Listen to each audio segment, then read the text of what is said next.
Okay guys, today we are going to talk about the world of Ninefox Gambit, the first book in the Machinery's Empire series, a series I have fallen head over heels in love with. I've only read the first book, but I need more people to read it, and I know that a big barrier to entry is this world building. I feel like the blurb Jemison has for this book says it best, so I'll read that off real quick, but the story is dense, the pace intense, and the delicate East Asian flavoring of the math-rich setting might make it seem utterly alien to many readers, yet metaphors for our own world abound.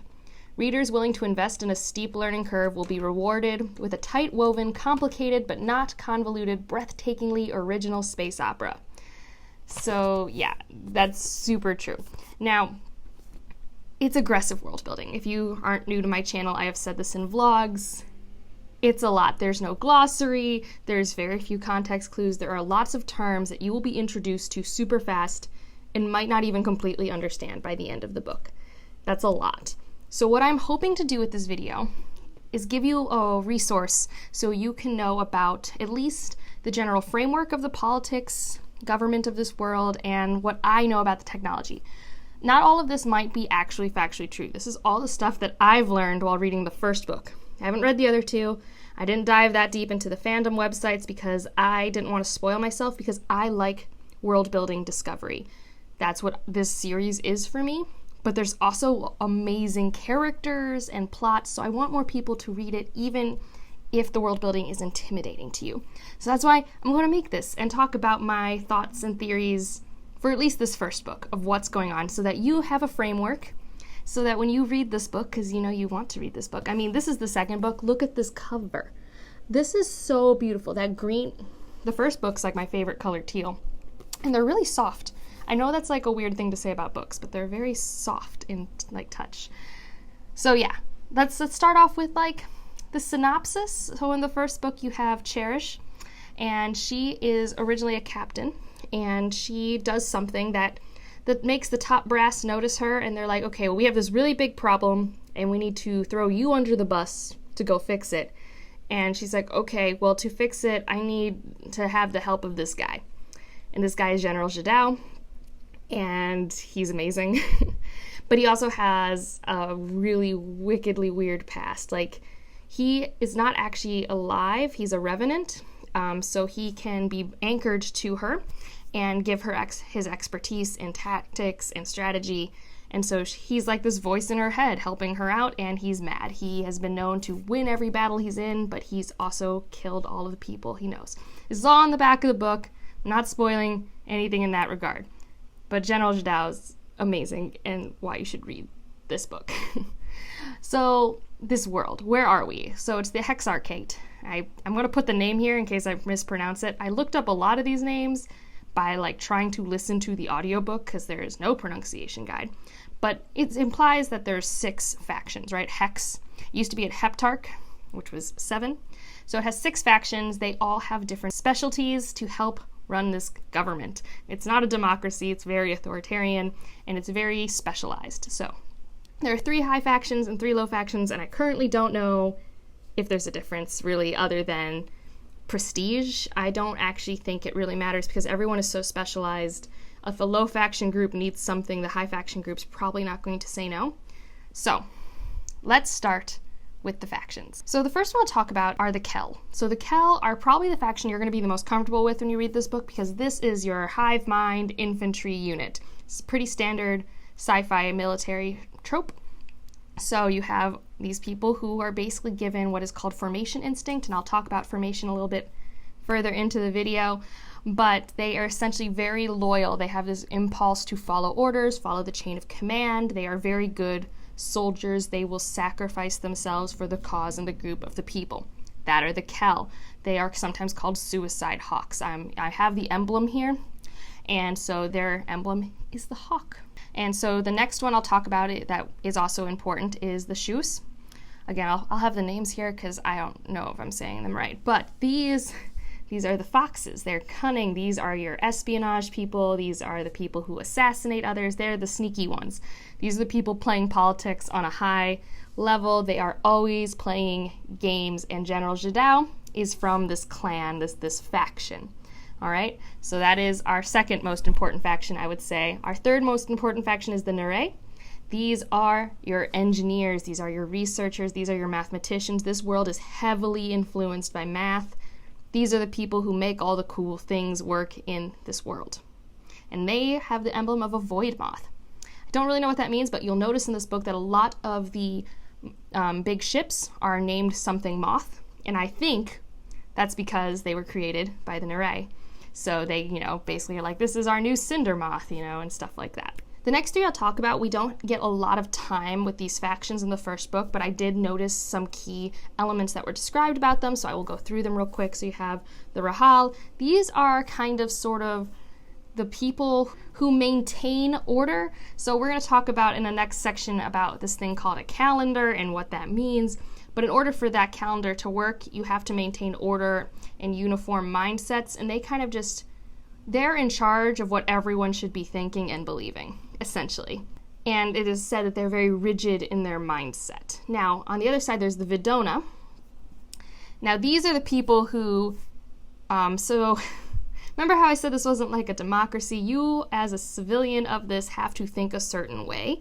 And when you stop thinking that way, that's when the Vidona show up. And they will use many methods to retrain you, to reteach you. And it was implied to me that not all these methods are what you would want to have happen to you, but that's what the Vidona do.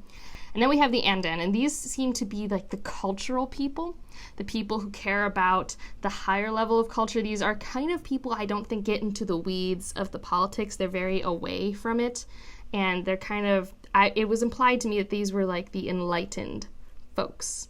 Now remember I said this used to be a heptarch, so I will talk about the Leos.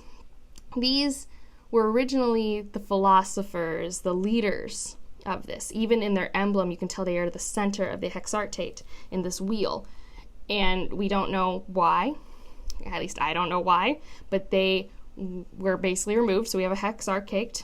And yeah, so these are the important factions, and those are the emblems. So those are the groups people will arbitrarily be in. It's not quite like Hunger Games or everything like that, but it's not like you're born into it. It's more like if you have an aptitude for something, you can apply to go to that school and you will become part of it. The reason I say is that Cheris had a choice between some options and chose Kel. Now, let's get into the technology, which I do think is a lot more confusing than the factions, although I do feel like having a grasp of the factions is like a nice safety net. And I will also say that Yoon-Ha Lee did actually make a cheat sheet, and I will link that down below. I didn't read that in depth because, like I said, I haven't finished the books and I don't want spoilers in my world building. I don't think there are plot spoilers in there. But world building for me is as fun sometimes as the plot and characters, so that's why I haven't gone into it, but I'll have that down below as a resource for you since this is supposed to be hopefully helpful or encouraging. So let's get into the technology. So the technology, we have calendars. All right, so my understanding of calendars. Well, so they are definitely based off time, they are definitely based off what are called remembrances, and they are definitely what power the technology in this world, okay? So I thought of calendars as an iOS system base. Like if you ran a program for your PC, you could not run that on a Mac, right? They have different operating systems. So I thought of a calendar as an operating system. And this operating system seems to tweak the universe and how the universe works to do what are called exotics. Exotics can be weapons, they can be shields, they are weird universe-bending events, and they are tied to their calendar. So what happens in this book is sometimes we get involved with heretical calendars. These are different operating systems, so the technology gets warped, it doesn't work as well, or doesn't work at all. So that's an important thing we need to know. I also mentioned it has to work on remembrances.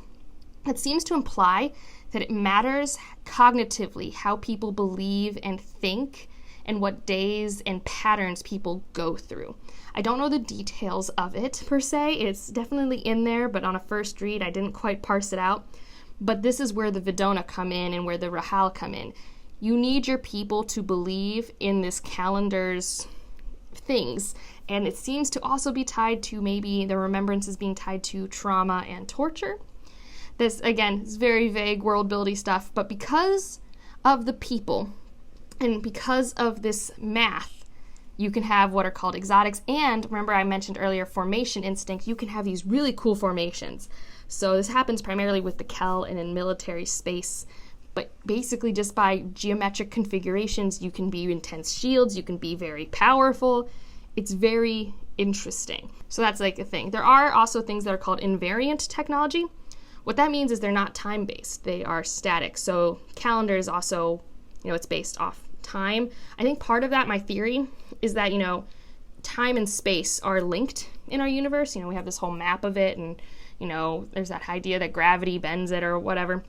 So the fact that time is a variable that changes, invariant means does not change. So you can't have traditional weapons. I would assume like a normal projectile weapon is invariant. So that term does come up, and that just means it's not an exotic. It's not based off the calendar. If the calendar were to shut down for whatever reason, say a rebellion, it wouldn't be a problem. Okay, so that's a lot of like the main bits. Like you're going to be seeing a lot of words like calendar, calendrical rot. I think calendrical rot is when, the corruption in the file, corruption in the operating system. I compared a lot of this to operating systems. Whether that's completely true or not is beyond me, but sometimes when you're reading intense world building, you gotta find something you're used to and frame it somewhere like that. And the last thing I'll bring up is I believe, it is my assumption and belief that everyone I have interacted with are humanoid except for servitors. So there is one technology that I do believe is invariant, and these are these droid AI creatures who are basically servants on the vessels. People don't think about them a lot. People should probably think about them more. I don't have a lot to say other than that, but you will have, if you hear a servitor, which you will in the first chapter, there are like 20 words in the first chapter you won't know. But a servitor is this droid-like servant that is used pretty haphazardly. I think R2-D2, but they are almost all animal shapes. Animal shapes are a big deal, as you saw with the emblems. I'll put them all up here again. Most of them are related to animals. Some of them are not. So I thought this was going to be a bigger deal when I first started reading the book, and it wasn't. There were heretic eels, and I thought, this is a story about the Kel versus the eels. I was wrong. It's just that whenever heretics rise up to try and overthrow the regime, they pick an animal or something like that. They have a name. So animals are a big part of some of this identification system, and so, that's what I'll say there. So, that is, I think, a very good world-building, spoiler-free in terms of the plot basis to start off with. I will link down below Yoon Ha Lee's cheat sheet. And I can't tell you enough how much I love this story. Yes, the world is probably for me one of my favorite parts. The second favorite part is I do love the character work. I think one of my favorite things is General Jadao as a trope and as a person. He's pretty interesting. So is Cheris as well, although I do want more from her in the upcoming books, and I don't know if I'll update this video or make additional videos as I learn more about this world, because obviously I don't think this is the end. This is just me giving people who feel intimidated by the world a jumping off point, without spoilers for future books, without spoilers for this book. This is all just factions and what I assume the technology is doing, and again, I don't claim this is 100% factual. This is how I have been seeing it. It's a fictional world, so it's what I did. So if you made it this far, put a spaceship down below. Like if you liked it, subscribe if you want to, and I'll see you in the next one. Bye.